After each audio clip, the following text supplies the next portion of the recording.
André, oh André, c'est vous, hein, vous êtes le frère de Simon-Pierre, n'est-ce pas? C'est ainsi que commençait un article théologique que je lisais l'autre jour, et je l'ai trouvé particulièrement adapté à notre thématique cette semaine. En tout cas, il a nourri ma méditation. Je ne sais pas si ça vous arrive souvent, mais moi, ça m'est arrivé pas mal avec un papa pasteur. Vous savez, ces moments où vous vous présentez. Bonjour, Jérémy Chamard. Jérémy Chamard, vous êtes le fils de Raymond? André, oh, André, vous êtes le frère de Simon-Pierre, n'est-ce pas? André a dû s'habituer à cette réponse qu'on lui fait, j'en suis sûr. André est mentionné par son nom 12 fois dans le Nouveau Testament et dans 10 d'entre ces fois, il est accompagné avec Pierre et généralement, il est désigné comme le frère de Pierre. Pierre, on le connaît bien, il est mentionné plus de 150 fois dans le Nouveau Testament et il a même contribué à sa rédaction. C'est intéressant de noter que André avait quand même lui aussi un curriculum vitae plutôt impressionnant. Il avait été disciple de Jean-Baptiste, il était l'un des tout premiers disciples de Jésus. En fait, c'est même André qui est allé chercher son propre frère Simon et l'a amené à Jésus. Pourtant, il est clair que dès le départ, Jésus avait des plans différents pour André et pour Simon.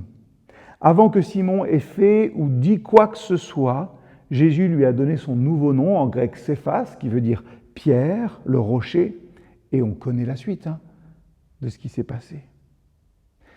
Mais André était également l'ouvrage de Dieu. Lui aussi avait été créé en Jésus-Christ pour les bonnes œuvres que Dieu avait préparées à l'avance. C'est juste que Jésus n'a pas choisi de donner à André, à ses œuvres, la même valeur que celle qu'il a donnée à Pierre. Et donc, André a servi, c'est vrai, on peut le dire un peu, dans l'ombre de son frère. Mais André avait appris de Jean-Baptiste qu'une personne ne peut recevoir ne serait-ce qu'une seule chose si elle ne lui est pas donnée du ciel. Jean avait vu que Jésus grandissait et que lui perdait en notoriété. C'est pour ça qu'il a dit « il faut qu'il croisse et que moi je diminue ». Et c'est le cri de tout vrai disciple. Tout cela ne concerne pas du tout notre notoriété. Il ne s'agit que de la notoriété de Jésus. C'est lui que nous voulons faire connaître. Comme les disciples, on peut avoir tendance à perdre de vue cela assez facilement. Quand Dieu donne à un disciple 5 talents, à un autre 2 et à un autre 1 talent, il a ses raisons. Et très probablement, ils sont différentes, ces raisons, de ce que nous pensons, mais Jésus sait ce qu'il fait. Nous pouvons lui faire confiance. Alors, faites comme André. Ce serviteur de l'ombre était fidèle, obéissant, réactif, digne de confiance, volontaire et courageux. En un mot, il était consacré.